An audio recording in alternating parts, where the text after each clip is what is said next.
Claudine Ledoux, maire de Charleville-Mézières, présidente de la communauté d'agglomération Cœur d'Ardennes, vice-présidente du conseil régional, a présenté dans le cadre d'un déjeuner presse ce mercredi 20 août au centre de loisirs Marie-Thérèse Berger la politique municipale en direction des jeunes carolo-massériens et de mettre avant tout particulièrement les actions et animations proposées tout au long de cet été. Alors on pourra dire que c'est un succès, car les services ont accueilli quotidiennement plus de 1500 convives d'âge maternel et primaire dans le cadre des 23 restaurants scolaires de proximité de la ville.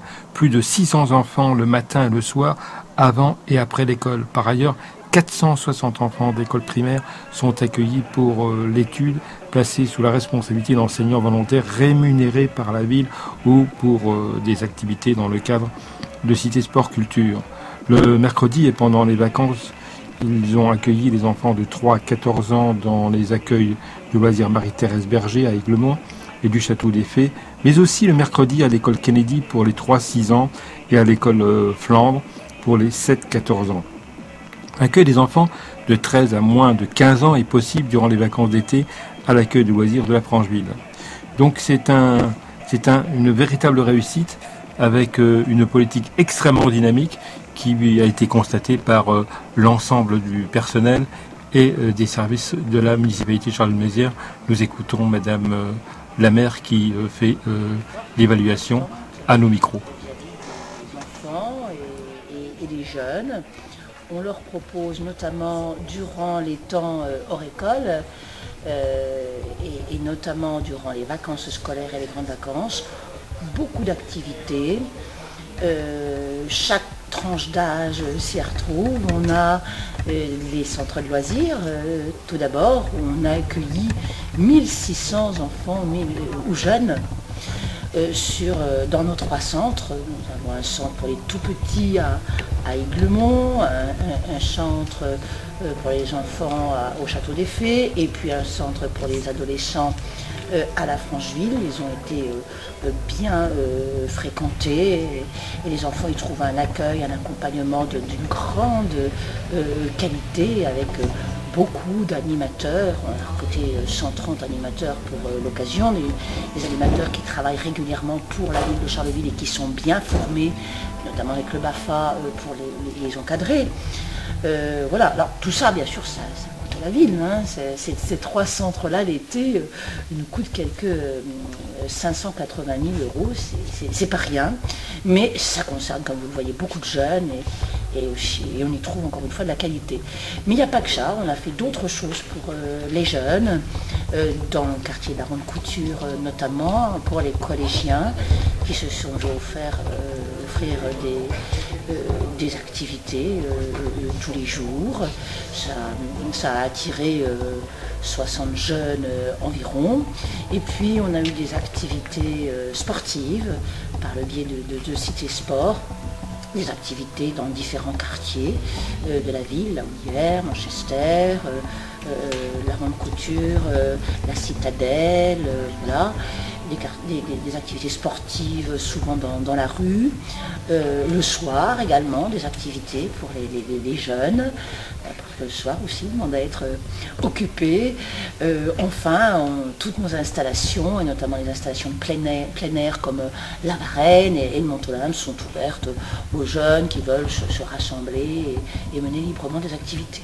Voilà, c'est une politique importante puisque ça concerne beaucoup de jeunes et qu'on y met des moyens financiers importants. Mais je crois que c'est bien pour les jeunes, c'est bien pour les familles, c'est bien pour toute la collectivité quand les jeunes sont occupés, comme on dit, et occupés à des activités constructives, positives, intéressantes, où ils apprennent notamment à vivre ensemble et à être de bons citoyens. C'est ça, c'est pas seulement des activités intéressantes, c'est aussi un véritable projet éducatif. On a à Charleville-Mézières, c'est original, c'est une ville qui a eu un projet éducatif qui a été voté il y a quelques années en conseil municipal et qui dit clairement ce qu'on attend de toutes les activités mises en œuvre par la ville, ce que nous attendons, pourquoi nous les mettons en place. Nous les mettons en place pour que les jeunes apprennent à être de bons citoyens, apprennent à vivre avec d'autres, apprennent à jouer nos projets, et nos animateurs, encore une fois bien formés, les connaissent et les déclinent dans leurs activités, dans les activités qu'ils proposent à tous les enfants et à tous les jeunes de la ville. C'est quelque chose d'accessible et vous souhaitez justement que ça reste accessible à toutes les familles carolo-massariennes, même de l'agglomération? Oui, nous tenons à ce que ces activités soient accessibles à tous. Tout le monde doit avoir le droit aux vacances et aux loisirs, parce que les vacances, ça aide à grandir. Et on apprend aussi, quand elles sont en tout cas encadrées de cette manière-là. Et donc nous faisons en sorte que chaque famille paie compte tenu de ses revenus. Et ceux qui ont très peu de revenus paient des sommes dérisoires pour que leurs enfants ou leurs jeunes soient en activité toute la journée avec un repas, un déjeuner, avec le transport, puisque nous transportons aussi tous les jeunes de la ville vers les centres, vers les lieux où les activités se déroulent. Certains dispositifs sont gratuits.